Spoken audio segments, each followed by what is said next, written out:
Welcome to Take 5, your 5-minute inspirational message from Solid Rock Drogheda. People in the Northern Territory of Australia are having a little bit of a problem with crocodiles. You see, they have saltwater crocodiles grow there. Now, saltwater crocodiles are massive. The largest ever encountered was in the Philippines, and it was 20 feet long.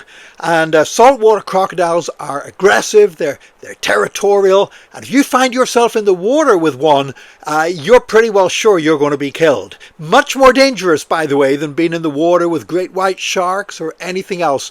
You want to stay away from saltwater crocodiles. Now, they were nearly extinct about 50 years ago, but then they were made a protected species, and so now their numbers have been increasing rapidly. The problem is that people don't want to kill them because they're actually useful.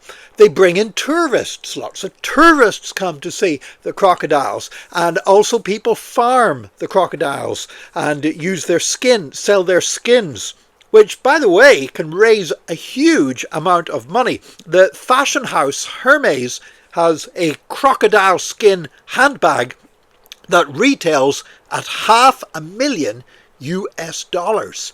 Now, you don't start me off on what I think of anybody spending $500,000 on a handbag. That's just insanity in my view.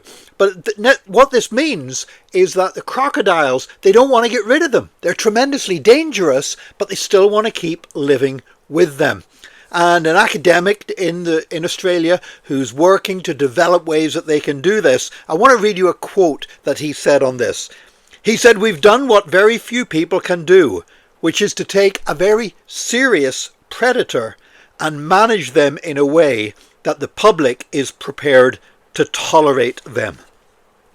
Well, I thought about that. I thought about what it means to tolerate a very serious predator. And I have to say, when I read that, I said, I'm so glad I don't live in the Northern Territory of Australia.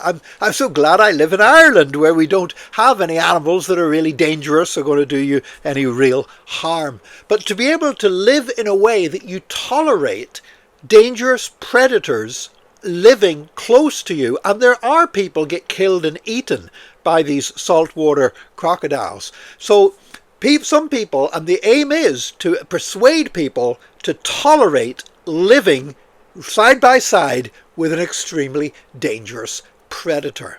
And as I was thinking about that and thinking what's involved in that, I realized that actually there are Christians who do something very similar. They are prepared to live and tolerate habits that they have in their lives, practices that they are involved in, which are immensely dangerous to their faith and their salvation.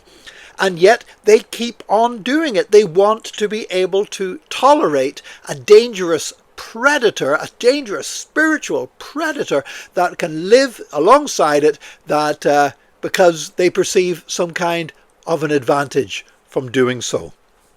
The fact is, the Australians, they got to work out whether they want to live with these crocodiles or without these crocodiles. And I'm just glad I'm on the other side of the world. But I know this, that as a Christian, I can't afford to live beside a dangerous spiritual predator. I'm not talking about a person now. I'm saying I can't tolerate certain habits I cannot tolerate in my life. There are ways of thinking I cannot tolerate in my life.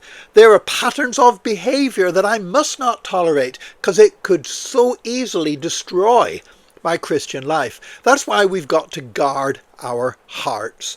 And I would encourage you to look at your life, look at your lifestyle, look at your heart, look at what you watch on TV, look at what you read, look at how you speak, look at how you spend your time, and say, Lord, if there's something here that's like living next door to a saltwater crocodile that really could do me seriously damage, I don't want to tolerate that.